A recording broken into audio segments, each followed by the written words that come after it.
Hey, how's it going, guys? Mr. Boss for the win here, and in today's GTA 5 video, we're going to be talking about the release time of the Cayo Perico Heist DLC, as well as how big the update is going to be, meaning when you get it on your console or PC, how long it will potentially take to install, as well as some information about seeing some of that content early, how that might not actually be possible this time, and a whole lot more. Alright, so let's begin with the release time of this update, because Rockstar has been so generous and nearly 3 to 4 weeks ahead of the scheduled DLC have already told us when it's going to be coming out, which is Thursday, November 15th.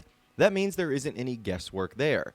The only guesswork is when the actual update itself will come out. Now, although there is no guarantee, Rockstar have a really strong pattern of doing the exact same thing with every single update.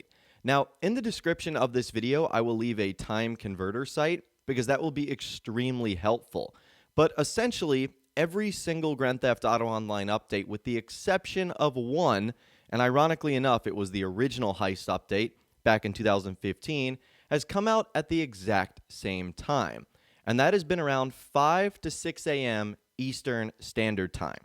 So again, in the description of this video, I will leave a time converter site. And basically, you just need to put in 5 or 6 a.m. Eastern Standard Time and plug that into wherever you are in the world.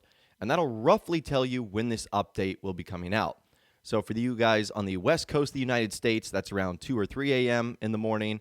For you guys in Europe and the UK, that's around 10, 11 a.m. in the morning.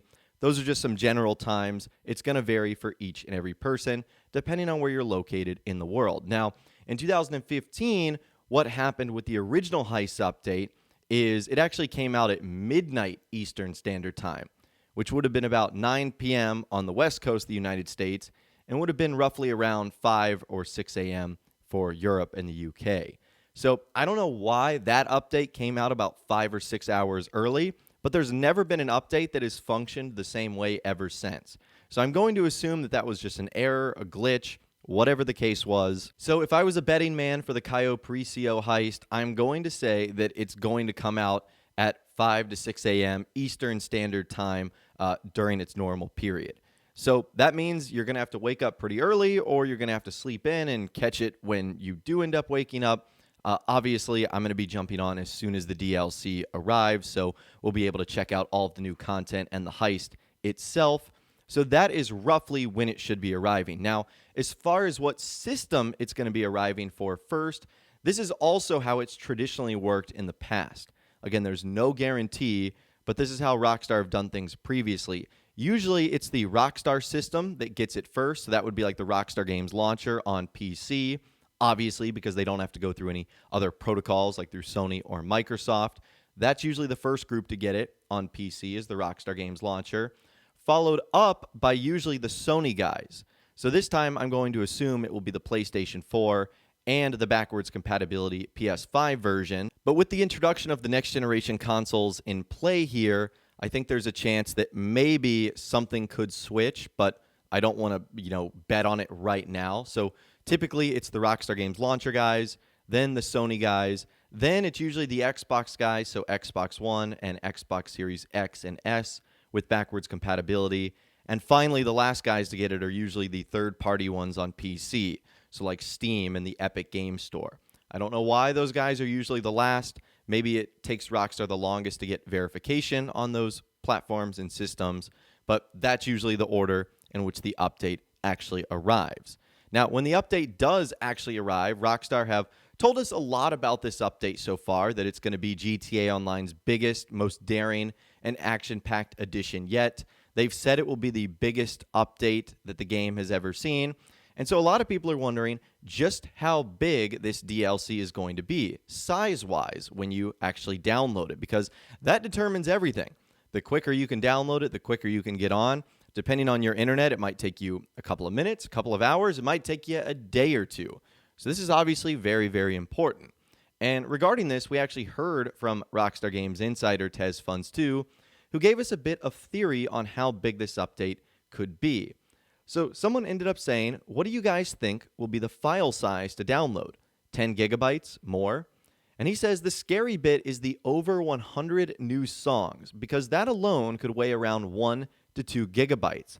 And that's just songs. not including soundtracks, so that could also weigh a bit more too. Counting all the island textures and everything would be around the same size you guessed, 10 gigabytes or more. That is insane. That is a lot to download within the first couple of hours of getting on. Again, depending on your internet speed. And also, this is going to be impacted by your consoles too.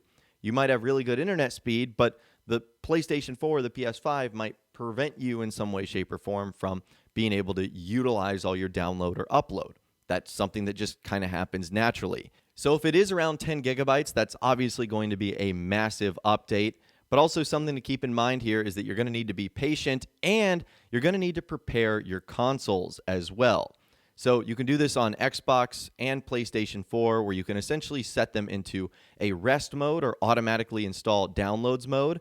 And if you're not going to be waking up at the crack of dawn or whenever the update arrives for you in the world, this is something you're probably going to want to set, because the 2 or 3 hours in which you're not playing it could very much well give you the time you need to just install the entire thing on its own. That way, when you do hop on, you don't really have to wait for anything. You can just jump on. And that's what you really want. And that's the whole point of it being put into rest mode. So this is always my least favorite part of a new Grand Theft Auto Online update. Pretty much any new thing is obviously waiting for it to install. Like you have it on your system and you're just waiting for it to get downloaded so that you can enjoy it. It's obviously the worst part. But patience is going to be the name of the game here, because clearly it looks like there is going to be a lot of content in this update. I mean, songs, the new islands, the new textures. So don't be shocked if it's over 10 gigabytes in size. Now, something else you guys might be wondering is, can we actually check out some of the new content early, like a couple of hours before the update arrives? And traditionally, a year or so ago, I would have said yes. But since then, Rockstar has actually caught on to this. And now there's no way to know what the new content is until it officially arrives.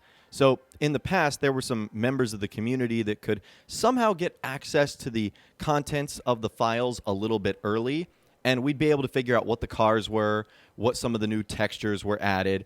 It would give us like a lot of hype and build up to the actual update itself. But since then, Rockstar has said, we don't want people doing that, and thus they've changed the way that they actually upload the DLC to the servers. So because of that, we're not going to be able to check out any of the new content early unless, for whatever reason, Rockstar goes back to their old ways. But as far as the Cayo Perico Heist goes, don't expect to be able to find out any of the new content early. Maybe like a minute or two, depending on what people are able to download and get, but nothing like at 1 or 2 in the morning, hours before the update, will you just be able to stroll on and see like, hey, these are the new cars coming. It doesn't work like that anymore, unfortunately. But I'm sure I was going to get a couple of questions about that, so I just wanted to clear up any confusion. But anyways, that is all the information that I've got for you guys in this video today. Hopefully you did enjoy.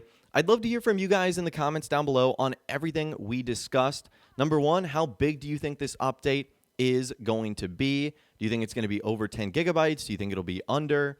What time do you think the update is going to come out? Do you think it'll happen at the normal time? And also, what system are you going to be playing this update on? Will you be playing it on one of the newer generation consoles? Or I guess at this point in time, can we just call them current gen consoles? PS5, Xbox Series X, or will you be playing it on PS4 and Xbox One? Let me know what you guys are going to be up to in those comments down below. I would love to hear from you guys down there. If you guys did go on to enjoy this video, though, a like rating would, of course, be awesome. And be sure to subscribe to my YouTube channel if you are new. You want to stay up to date on all the latest GTA and all the Cayo Perico Heist videos that I'll be doing here on my channel once the update actually arrives. And be sure to ring that notification bell as well. Sometimes YouTube just doesn't work, and if you ring that bell, you'll always be guaranteed to be notified when new videos arrive. But of course, as always, guys, thank you all so much for watching. Take care, and I'll see you guys in the next video.